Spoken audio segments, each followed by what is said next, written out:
Hello there. Thank you so much for joining us. This is News Channel Nebraska.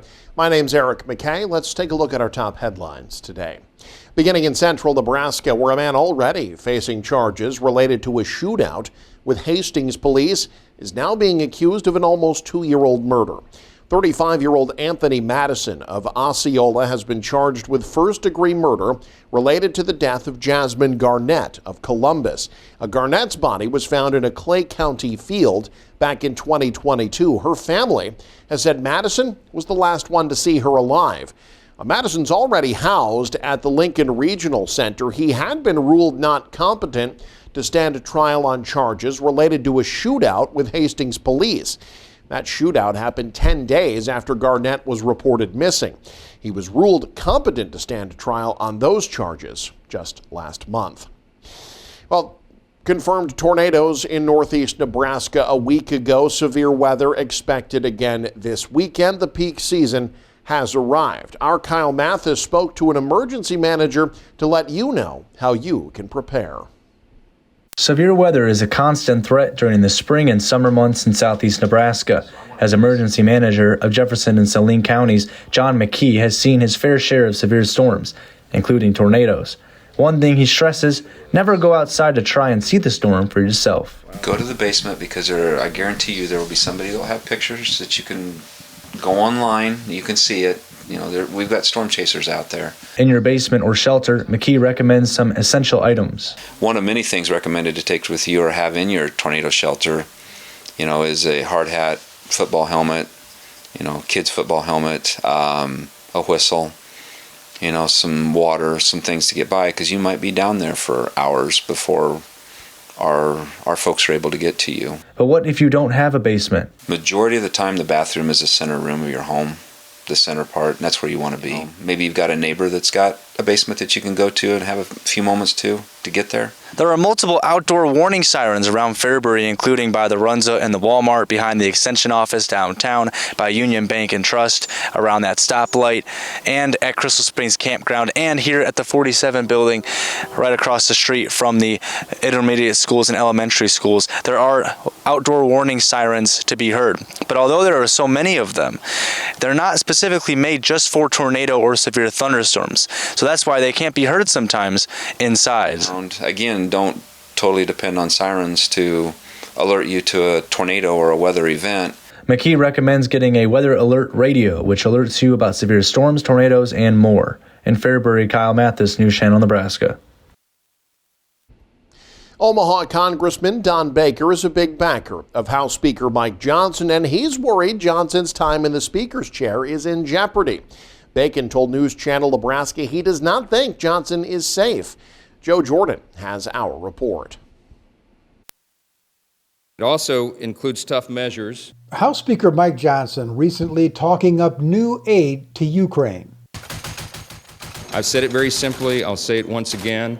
It's an old military adage, but we would rather send bullets to the conflict overseas than our own boys, our troops. I do not support Mike Johnson. He's already a lame duck. He can't raise money. Everyone knows it. We know we can't win the majority next year without raising money.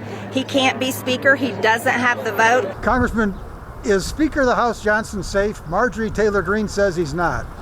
I don't think he's safe right now. He's doing a great job. I support him 100%. He's a good man. If he's forced out, what would that say for the Republican Party nationally? Well, it's just a reality. We have a 2-seat majority. You have 4 or 5 people that want the attention. Just a fact of life. But with a bigger majority, we wouldn't have this problem. It's not clear if or when a vote on Johnson will happen. We did our work here, and I think history will judge it well. In Omaha, Joe Jordan, News Channel, Nebraska. A central Nebraska judge voicing his frustration over future plans for the county courthouse. The Hall County Board of Commissioners have 2 members that are opposed to the already approved plans for an addition to their county courthouse. One of them, Commissioner Gary Quant, yesterday proposed a new judicial center. He's saying that could be done by next fall instead of the current approved plan slated to be done in 2027. But Hall County Judge Art Wetzel disagrees. He says new plans should not be the focus right now. Well, guess what? This has been voted on. It's been approved. We're moving forward, and now you want to go backwards. We don't have time to go backwards.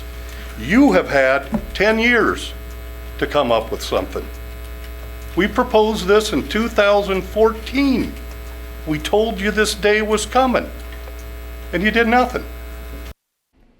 No action was taken on Quant's proposal. He says he plans to take it up again in 2 weeks. High school seniors all over Nebraska taking their next steps to prepare for college, but federal student aid is becoming a big concern. A new application system was launched on the last day of last year. Schools were supposed to get families' data in January, but that info didn't hit their desks until March. That delayed schools from letting students know what financial aid would even be available. And school counselors in Nebraska say that's caused a number of problems. Students don't get the different scholarships that they would like to have. They're not getting enough money to help pay for college. Just really, it's all based off of the money issue. Kiro says she's hoping they figure out all the issues by next October when the universal FAFSA is implemented for Nebraska high school seniors. She also notes students can find more resources through Education Quest and visit their website. Well, an FCC vote today could affect your internet speed. It's set to reinstate net neutrality. That bars providers from slowing down or blocking access to certain content or apps. It also prevents them from speeding up certain internet traffic for payment. Amy Kiley has more on how that could change your online experience. Net neutrality is making a comeback with an FCC vote today. That means internet providers won't be able to speed up or slow down certain traffic. New FCC rules ban blocking, throttling, or disadvantaging certain content, apps, or services. They also bar prioritizing them in return for payment. An FCC vote under the Obama administration is what first put net neutrality in play. You would get AOL and CompuServe and services like that saying, well, we provide email services and you can make websites and there's shopping. So we're more than simple utilities. And what's happened over time is that consumers don't want to get that stuff from their broadband provider. It's been gone since 2018 due to a later FCC decision under the Trump administration. The internet of 2014 was not some sort of hopeless hellscape. It was actually pretty awesome.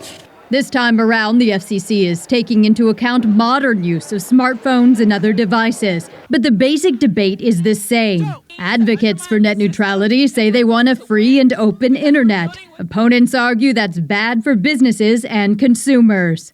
Innovation has flourished. Competition has increased. The internet remains a vehicle for free and open discourse. I'm Amy Kiley reporting. And employees of a southeast Nebraska manufacturing company and a city department teamed up for an environmental and public safety project on Wednesday. Doug Kennedy has more. The City of Beatrice Street Department and employees of Neapco Manufacturing, a maker of automotive power equipment, were planting blue spruce and red cedar trees in North Beatrice in an area prone to severe snow drifting along U.S. Highway 77. City Street Superintendent Jason Moore said that was clearly demonstrated during bad winter storms in early January. This last one that we had this last year that was so heavy with the high winds, it created a lot of problems. We had an accident here north of Sargent Street where a car stopped in the blowing snow and then the pileup happened behind it. Two crews of Neapco employees were planting double rows of trees on Beatrice Municipal Airport property, north and south, and east to west, providing an Arbor Day project opportunity, but also improving safety by providing a natural barrier along US 77 to problem snow drifting. Nice to be out here today with, able to enjoy the nice morning and get back to both Beatrice and leave a lasting impact through for Arbor Day and Earth Day. Yeah, your plant's not far from this location. I'm sure you have people traveling down here to work. It does become kind of a safety thing for them too as well, doesn't it? It really does. Like I said, talking to Jason this morning, it'll be a good impact for the travel to and from work when winter's here, and it's a good snow cover for the road, make it easier for them hopefully. Some 400 trees were being planted with about 20 employees working in 2 shifts. Moore said the project initially included a second area around Industrial Row, the access to the Gage County Industrial Park, which drifts shut easily in bad weather. Due to some FAA regulations, they advised us that they would rather us not do that there. So we're going to look at some alternative options rather than trees. And so, but for this area here, I think trees are going to benefit us for a long time. Aircraft fly over Industrial Row, approaching or leaving the local airport. During the early January storms, which dumped over a foot of snow, Moore said US 77 was a drifting nightmare, causing snowplow crews to repeatedly make passes in order to keep it clear. We had a drift that was probably 4 feet high, covering all the way out into about the center line of the roadway. And so then it was wanting to push a little bit further out. And so then with the high wind that we had a lot of whiteout going on there. It created a scarier area. People would want to slow down. And unfortunately, that's how our accident happened in that location there. We've seen that drifting snow there a lot off of just north of the Northgate Plaza. That wants to blow from the northwest. The spruce trees row are being planted nearest to the fence along the highway, with the red cedars filling in the gaps behind them. City street crews dug the holes 10 feet apart. Then the APCO employees dropped in the trees and filled around them with mulch. The spruce trees are kind of a prettier tree, if you will. They look nicer, and so we'll put them along the front. That's what people are going to see. We'll put the cedars along the backside. They'll grow fast. They'll kind of help fill in the gap. They're just not as pretty, but they do serve a very important role. I would like to think within 5 to 7 years we'll start to see trees that are at a height that's going to benefit us. The spruce trees came from Oregon through a distributor at Eagle, Nebraska. The red cedars came from a distributor near Davenport.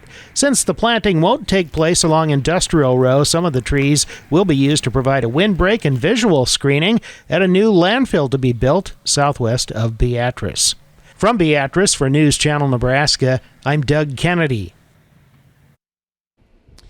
And you can stay up to date with the very latest by following us online. Head to newschannelnebraska.com and click on the News tab there. You can also follow us on X, like us on Facebook and Instagram as well. Thanks for joining us. Have a great day. You're watching News Channel Nebraska.